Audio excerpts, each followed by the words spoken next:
Today's episode is sponsored by Ellie, Ellii.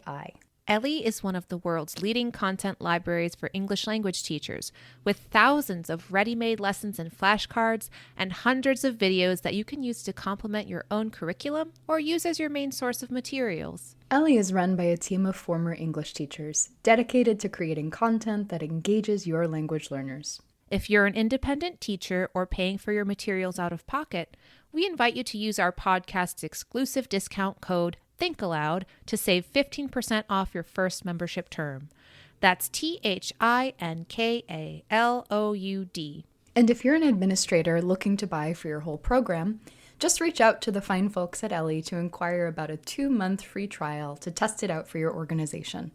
And don't forget to mention who sent you, your friends at the Teacher Think-Aloud Podcast. Head to ellie.com today. That's ELLII.com.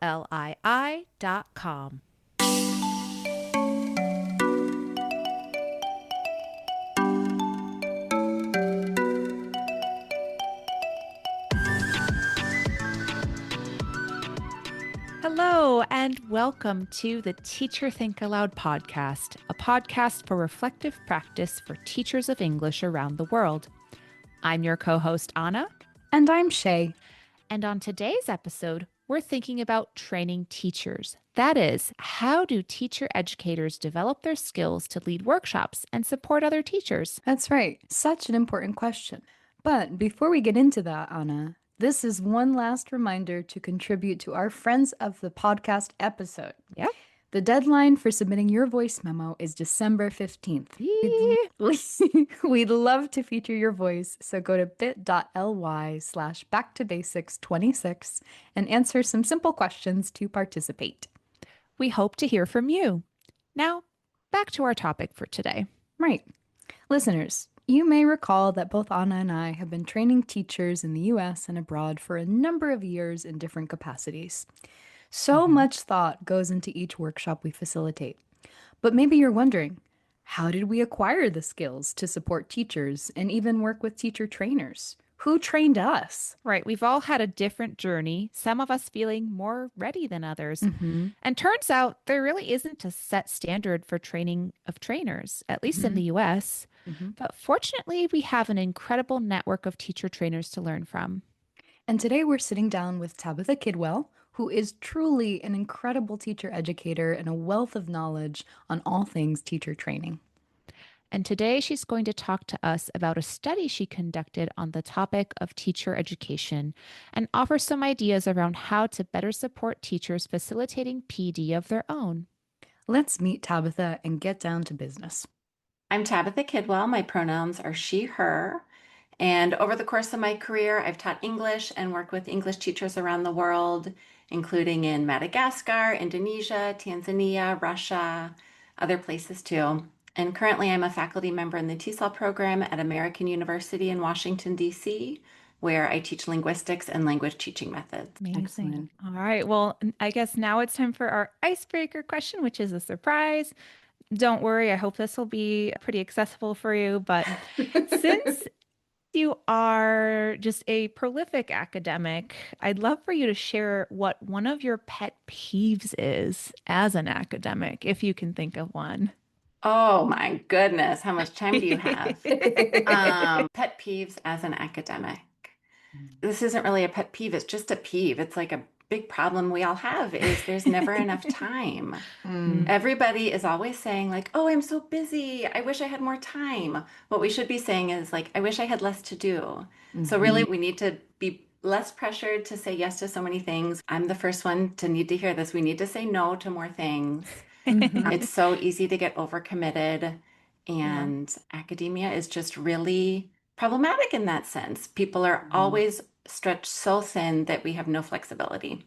So, yeah, that's a really healthy way of thinking about it. Instead of saying, I wish I had more time, I wish I had less to do, right? That's a complete flipping of that script. I love that. Thanks for sharing that. and we can actually try to control how much we have to do.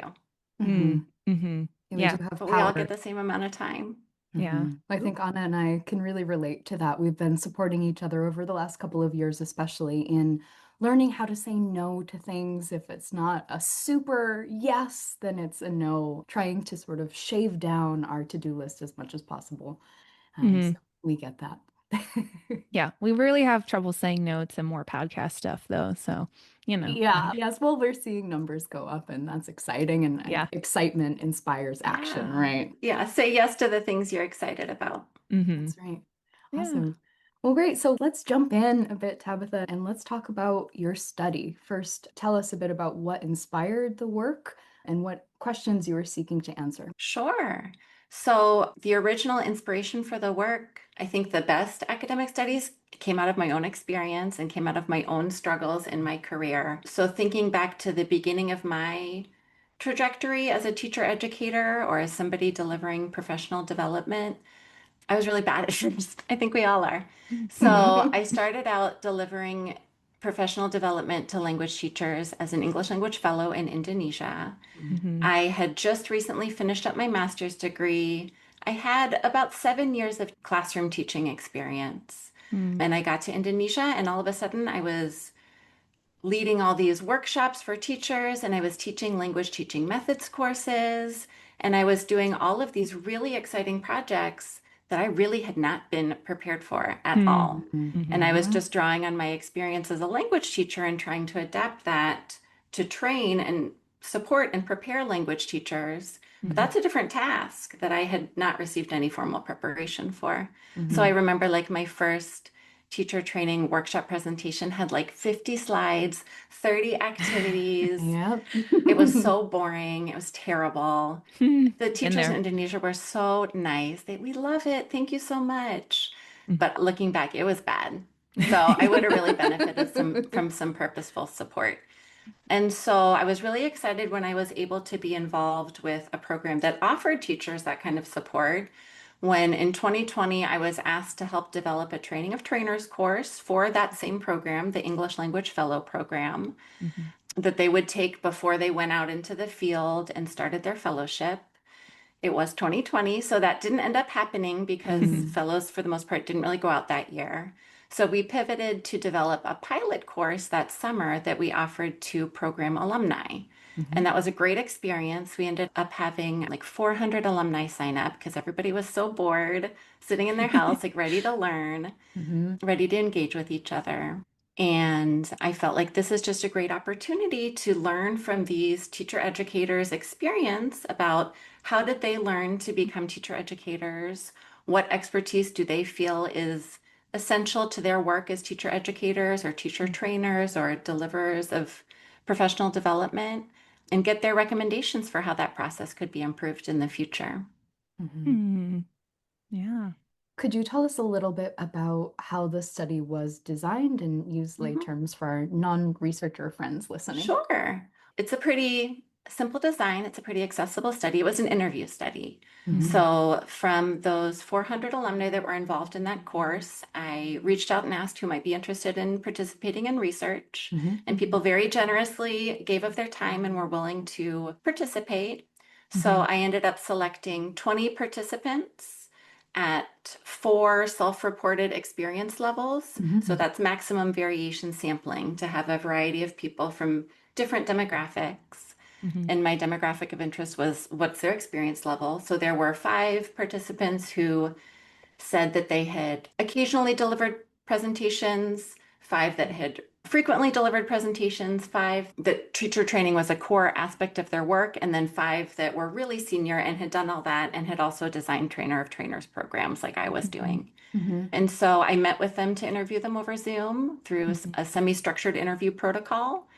And then I conducted thematic analysis on their interview responses. Basically, I was just looking for trends and patterns in the interview responses. Yeah, thank you for providing the scope and your interest in doing this study. You know, I just finished reading the research just in preparation for this conversation, and so much of it resonated for me in your story too, Tabitha, of feeling like you were thrown into teacher training in your fellows program. I had a very similar experience. The training of trainers course didn't exist yet when I was a fellow back in 2017.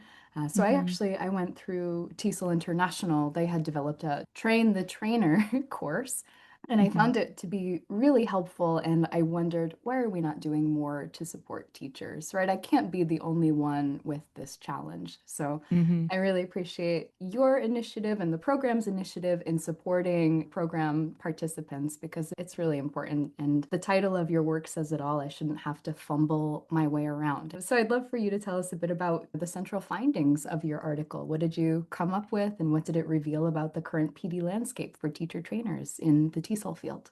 So the major finding really mirrored my own experiences, and it sounds like it mirrored your experiences as well, Shé. Mm. So the preparation of TESOL teacher educators is really idiosyncratic. There's no formal process that's in place. So 16 out of those 20 participants said that their preparation had been either really minimal or just non-existent. And they used these really, in some cases, violent metaphors to talk about their initial experiences. So several used the same expression Shé used. They said they'd been thrown in. Other people said they were doing it on the fly, fumbling my way around, just winging it, or even like jumping into the fire, or trial by fire, which, if you think about it, is a reference to a firing squad. That's terrible. That's not Terrifying. an ideal situation for your first experiences with language teacher preparation.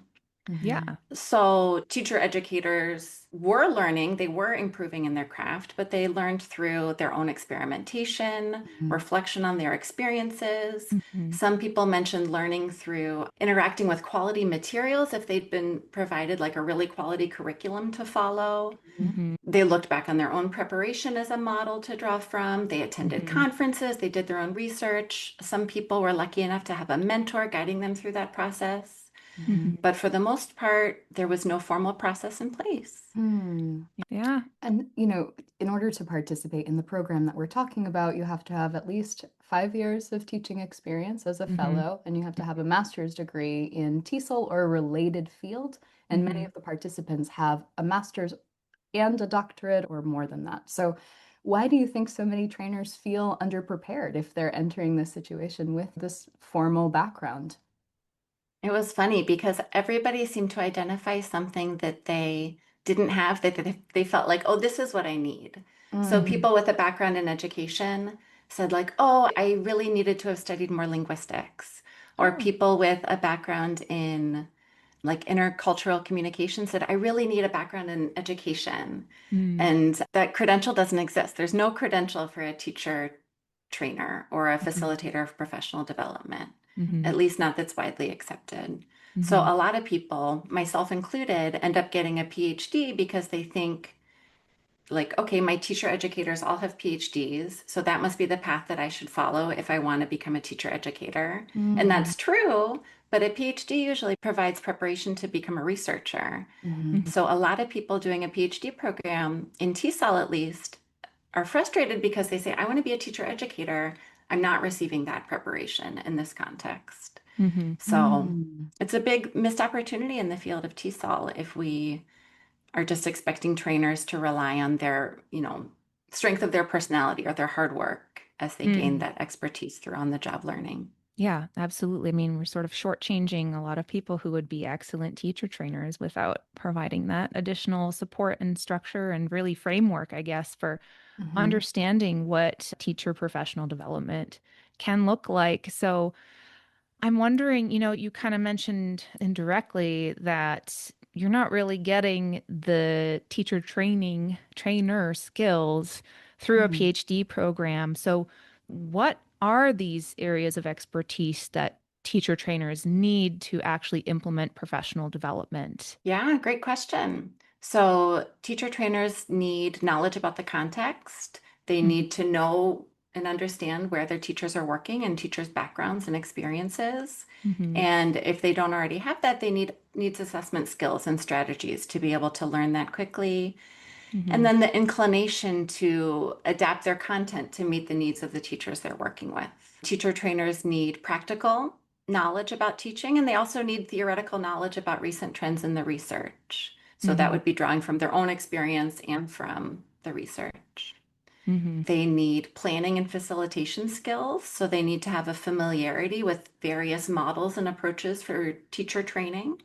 And they need to be able to implement models that include active learning and really connect to principles of adult learning theory and recognize that learning is an ongoing process that evolves over time.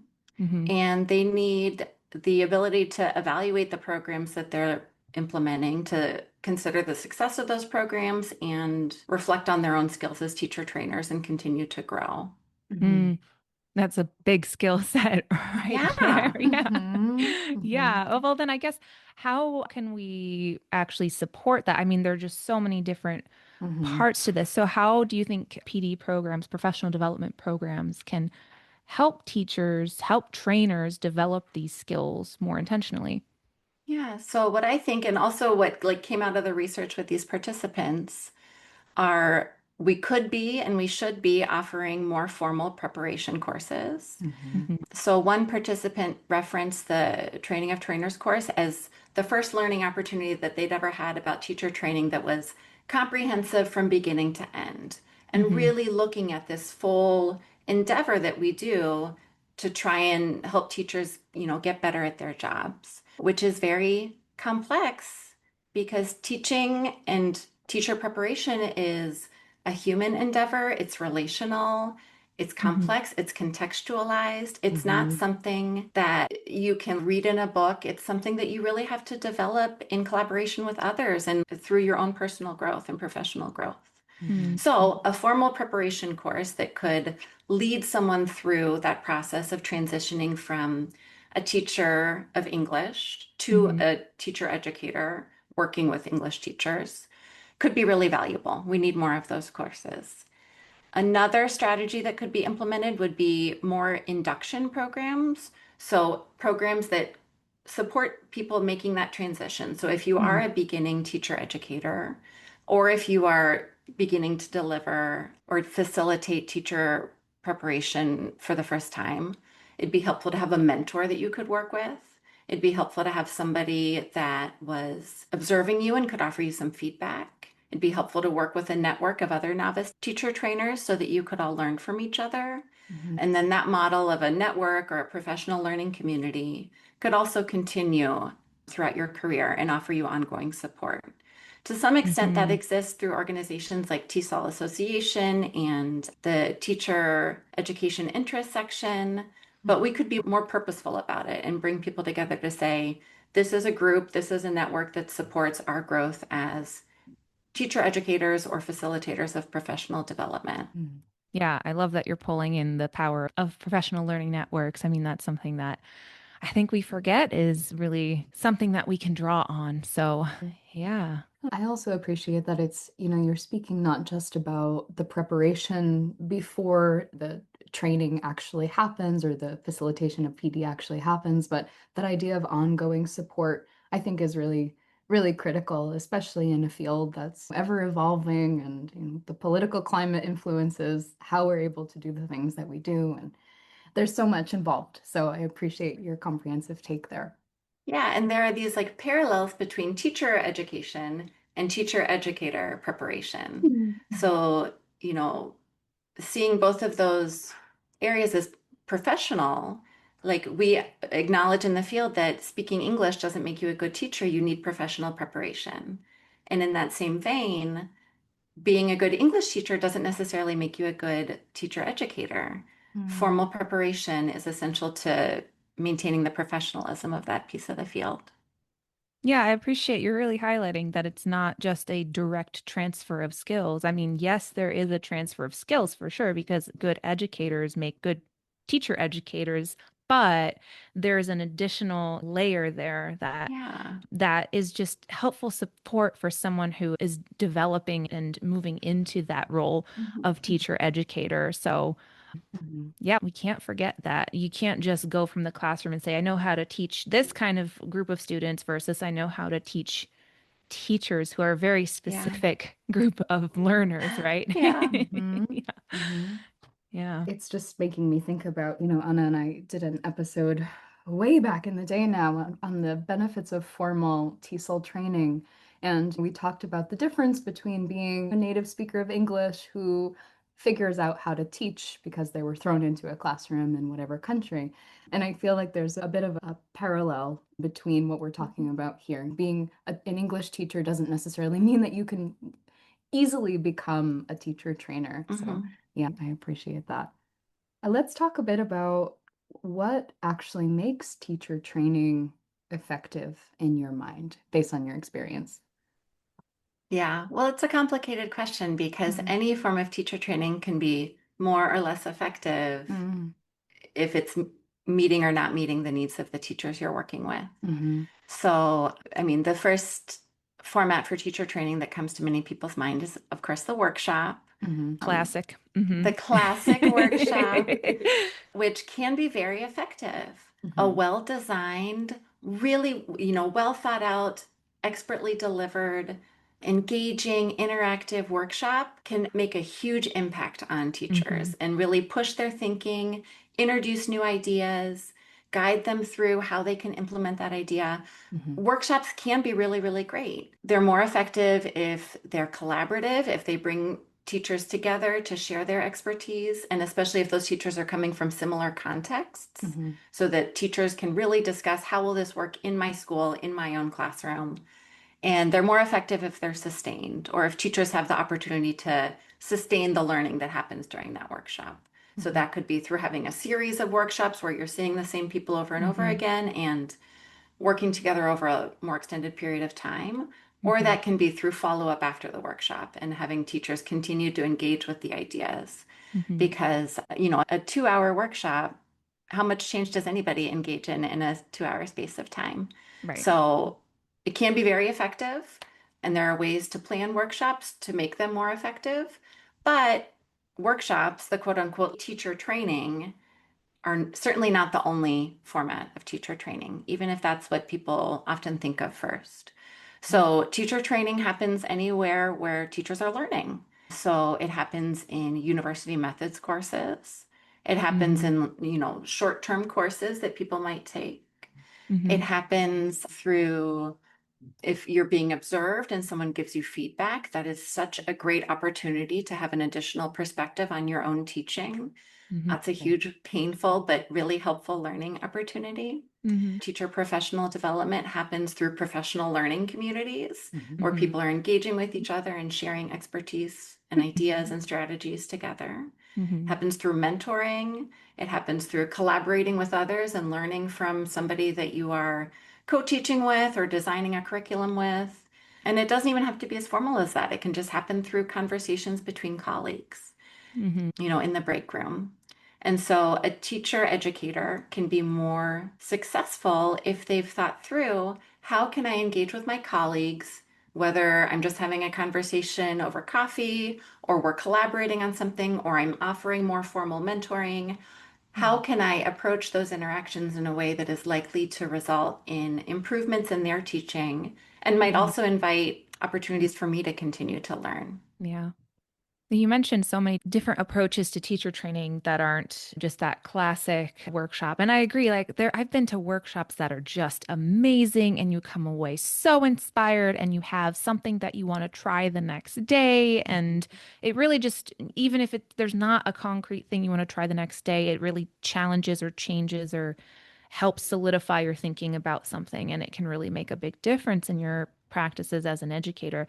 But you also just mentioned so many great different forms of teacher training. And I remember because I was one of the alumni who took that original pilot course that you were talking about, big reveal. But I remember that the module that really talked about all of these alternative forms of teacher training was so eye-opening to me because I hadn't realized what I'd been doing, that what I had been doing for a certain period of time, just fumbled through, right? Fumbled my way around doing, had been actually teacher training. I just hadn't really thought about it with intention. So imagine what I could have done if I had really planned for, not just the kind of incidental ways that professional development took place, but if I had really been intentional about approaching professional development through these different avenues of PD that isn't just the workshop. So I just find it just so great to talk about these things because I don't think we think of these alternative forms, mentoring and collaboration and observations and just talking to a colleague in the break room as professional development. Or, for Yeah, no, go instance, for it. producing Yeah. a podcast. Oh. Yes. Yes. Yeah. You are fostering teacher learning through the Hmm. podcast. So, Hmm.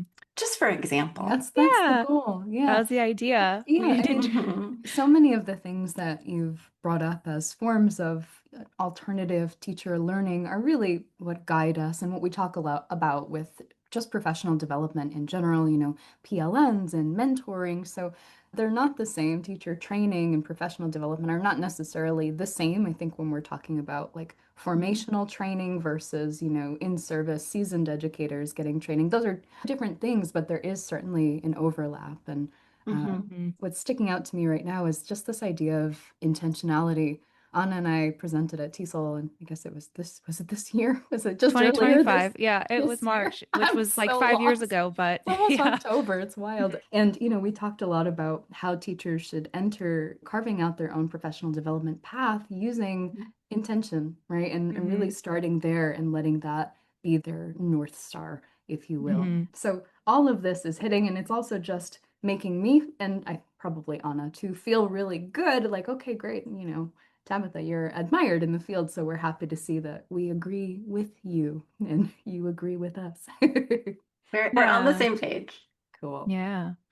Well, so I guess to round out this conversation, I'd love for you to just share. I think you kind of touched upon this a bit before, but how do you think institutions could better facilitate learning opportunities for trainers moving forward? What can you imagine in the future? Well, I think first they just need to recognize the need and recognize that tension that good teachers aren't automatically good teacher educators or aren't automatically ready to facilitate professional development. Hmm. And then really just like making it the norm that everybody receives support with this. So, like taking a universal design for learning approach and acknowledging that some people will figure it out on their own right away, or some people will be naturals, but a lot of people need more support. So, we should be just offering this support to everybody, and doing so would strengthen the field. It would help teacher educators be more successful in their early attempts. And it would make the teachers that are participating in those early attempts have higher quality experiences. So rather than making professional development for teacher educators something that they need to seek out or do their own research, go to conferences, something they need to do on their own, it should be just the norm that this is something that is offered. Hmm. So, like at a university, if someone is starting out their career as a professor, often you're assigned a mentor, but it's not really a very fruitful or meaningful mentoring experience. Make that a stronger program. Often, like campus centers for teaching and learning offer peer networking opportunities, but let's be purposeful about it, specifically for TESOL teacher educators, and I guess any teacher educators across the education spectrum. Bring people together to help those early years of teacher education be really productive and fruitful. Hmm. So just making it the norm rather than something that they need to seek out on their own, of their own initiative. Make it less idiosyncratic and more formalized. Yeah, Well, I it's think like that would full help to make stop. it less intimidating as well. Mhm. I can't help but think about how many teachers who have thought, I'd like to support other teachers, but didn't feel like they had it in them to do so, or they didn't have that support to actually become effective teacher trainers themselves. How many did we lose? How many great minds, are out there thinking about it, but feeling like they don't have that kind of support. So it's an important question, and I hope that more institutions get on board and start offering these sorts of mechanisms. And the fact that there are a few courses out there that are really for in-service teachers, right? The TESOL Hmm. International Association course, and the fact that English language programs integrated that Hmm. course, upon your initiative, Hmm. I think that's a good sign. I Yeah. think that we're going in the Well, right direction. I hope Hmm. so. And this data was collected 5 years ago, if we can Hmm. believe that. And so who knows if people would have the same experiences today or if they'll have the same Hmm. experiences in 10 years. Hmm. But my hope is that we can make purposeful preparation, induction, and support for language teacher educators a more formal process so that that process is improved and the whole field is strengthened so that those teacher educators can better serve their teachers who can then better serve their students. Exponential impact right there. Mhm. We hope so. Yeah. That's the All goal. right. Thanks, Tabitha, for a fantastic conversation. I'm so glad that more people are thinking about how teacher training can be supported both initially and over the course of an active career. I know I would have felt much better going into my first workshop for teachers if I had had the kind of support that Tabitha's advocating for. Me too. Listeners, we've linked Tabitha's latest research along with some other resources to get you thinking about teacher development in the show notes. Definitely some opportunity for critical reflection there. And of course, we want to end this conversation with a little reflection too. In your mind, what makes teacher training effective? What skill sets and competencies should teachers develop before they start facilitating workshops for other teachers? If you found this episode helpful or inspiring, please share it with a friend or colleague and leave us a review wherever you get your podcasts. Don't forget to follow us on your platform of choice, and we hope you'll consider contributing to our upcoming Friends of the Podcast episode. Leave us a voice memo at bit.ly/backtobasics26 by December 15th to be featured. Consider this your final reminder, as this is our last episode of the year. Woohoo! Yes. That's right. We wish all of our listeners a great holiday season if you're celebrating, and the happiest of New Year's. We'll see you in 2026. Thanks so much for joining us on the Teacher Think-Aloud podcast. And until next time, happy teaching And happy reflecting.